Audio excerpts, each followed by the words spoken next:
Welcome to Welcome with Jesus Bible Study. We're going to be in the book of First Peter, chapter 2, verse 9. But ye are a chosen generation, a royal priesthood, an holy nation, a peculiar people, that ye should show forth the praises of him who have called you out of the darkness and into his marvelous light. And I'm going to repeat that. But ye are a chosen generation, a royal priesthood, an holy nation, a peculiar people, that ye should show forth the praises of him who have called you out of the darkness and into his marvelous light. Man, we hear that saying, I was blind, but now I see. When we are in darkness, you can't see. We're not physically blind, but yet we are blind. We're blind to the truth because we are covered as if we had a veil over our eyes with lies, deceitfulness. God tells us in the scriptures that is the case. That is what Satan is out to do. That is his only job, is to lie to us, to try to kill, steal, and destroy us, to take us away from God. Now, there's many people that comes, there's many different backgrounds when it comes to being a Christian and a Christ followers. Some of us, when we was born, our parents were already, going to church and was of Christ. And so we was not completely in the dark. We had some light shining on us. We grew up in a Christian household. Some of us never knew about God, and we've gone our whole lives in the dark. And then one day, all of a sudden, boom, we seen the light and we was called. God picked us up and came and rescued us. There was some that was in even pure evilness, satanic cultures, witchcraft, and then brought to his light. Then we have some who never even heard of Christ, of Jesus, of God. Can you believe it? Now, there's some unbelievers who's been in the dark. They heard of Christ. They heard of Jesus. They heard of religions. They just didn't care. And it's still brought to the light. But there is some who's never even heard. Never. Didn't even know Jesus existed. Didn't even know his name. Never heard his name. Never even knew nothing about any kind of God whatsoever. Complete and utter total darkness. Then one day, boom, a light was shining so bright in their eyes they couldn't deny it. Almost kind of like Paul on the way to Damascus and was just blinded by a light. And then there was some who was brought up in a Christian home, overly. And when I say it's almost like they use the religion as an abusive type way, that it made people run from God. They knew who God was, but because of the abuse and all kinds of different abuses, turned away from God, rejected him because of the pain and the hurt, and walked away. Then God went and chased after him and called him right back home. Then there was some that, just was raised. And then just like, an average, I want to call it a lukewarm. Well, they went to church. It wasn't no big deal. It wasn't overly too much. They just went here and there, went on occasion. They knew of it, but it wasn't nothing that was, permanent or here and there. It was just a here and there. Wasn't a big deal. It was something that they believed in and just did on an occasion. See, there's many of us who have many different backgrounds when it comes to Christ. Different backgrounds. But we was all saved by his light.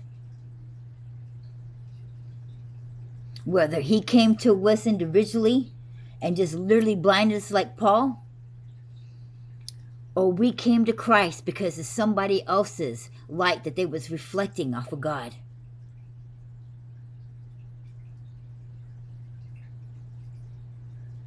Which is just simply beautiful. It tells us many times in the scriptures that we are to let our light shine. Why is that? Well, you put yourself in a dark room and you light a match. Who all in that dark room is going to see that match? Everybody. Everybody's going to see the light. Who all can benefit from the light? Well, if it's a match, has a low, like a low setting, and those immediately around it can use it to see like what's barely right in front of them. But the brighter the light is, the bigger the benefit.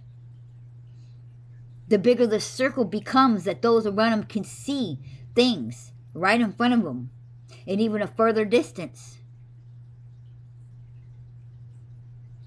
So not only does your light matter to keep it shining for others to see, but how bright and how big you let it shine also matters, because it matters for the other people that you are surrounding. Not just your loved ones, not just your children or your parents or, cousins or family members, but complete strangers, co-workers. See, the devil is in the dark. And he's digging these pits. And he's setting these traps. So the people who is in the dark can fall. Hoping that they won't climb their way out. But children of God, who's letting the light shine so bright for people to see, is not only saving themselves, but they help saving other people with their light. Other people can see that light and either, because of how bright it is, can see the way to climb up out of that pit, or can avoid from falling in the pit altogether. There's a reason why in the scripture it says that your light is to shine on the mountain who cannot see it. Everybody can see it. Just like everybody can see, no matter how small that match is, when you're in a room that's completely dark. People can see it.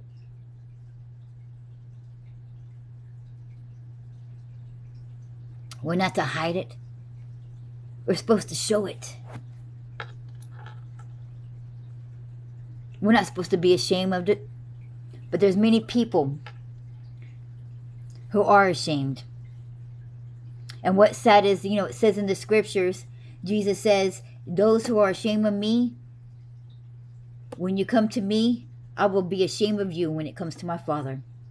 So when you've been ashamed of your gospel, and a lot of people think this means like people who is unbelievers, and that's not true. They're going to be quite shocked when they realize that those words wasn't speaking about the unbelievers and the so-called kind of certain groups of people, that it was meant for God's children. And why is that? Because a lot of people don't realize that they're ashamed of God, and they're not, and they're actually his children, and they're being ashamed. Oh, I'm not ashamed. I go to church and I speak about God to the people around the church, and I hang around a certain group of people that speak God, and that's it. So I'm not ashamed, but they don't realize that is the only time that they have anything to do with Christ. When they're at work, whether they're at the soccer field with their kids who play soccer, as an example, or just out riding a bus or getting on an airplane, or have you not, when you're out in the world, when the world looks at you and they cannot tell that you are a Christian, if Jesus does not come up, if you're not spreading his love, teaching other people about who he is, you are literally being ashamed. People are, oh, that's not fair, that's just too much to say that. You don't have to sit there and talk about God. You don't have to sit and talk about Jesus 24/7. No, you don't have to. But let me put this as an example. Anybody who's ever been in a relationship and the only time that you have something to do with that person is when you two are alone, how long do you think that relationship is going to last before that person is going to be like, no, but I love God. I do. I truly do. Well, when that person's in a relationship and that stuff seems to go down, that person still leaves that person no matter how much they love them. Why? Because they was ashamed of them. We've all seen the movies. We've all seen that happen with other people in our group and circles. It doesn't last. You can't fully love somebody and be with somebody and yet be ashamed of them at the same time. It's not going to work out. That person is going to walk away. Who wants to be with somebody who is ashamed to be with them? Either be ashamed to be seen with them, ashamed to even talk about them. Your relationship, your personal relationship with God is private, but not the whole relationship. It should never be private. You should not hide it. It says you're not supposed to hide your light under the bed. You're supposed to hang it on a wall for all to see. So no, you don't sit here and have to every chance you get.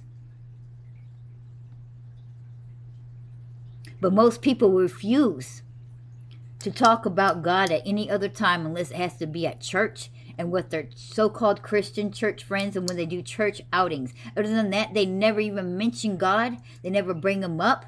Not once. And those people would never know that those people were ever been Christians or ever even loved God. That is you being ashamed of God. You may not see it that way, but we all know how the story goes.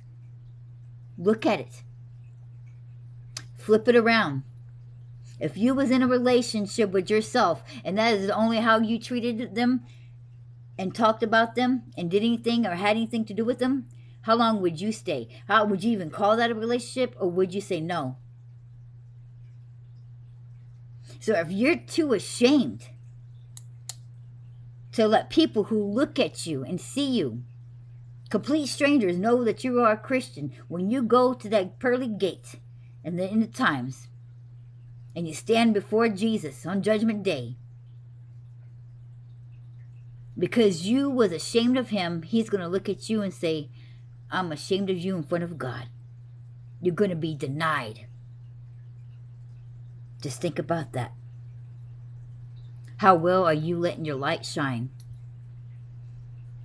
Is your light shining only in front of certain people, then you hide it away under your bed? Or is it sitting on the mountaintop for all to see?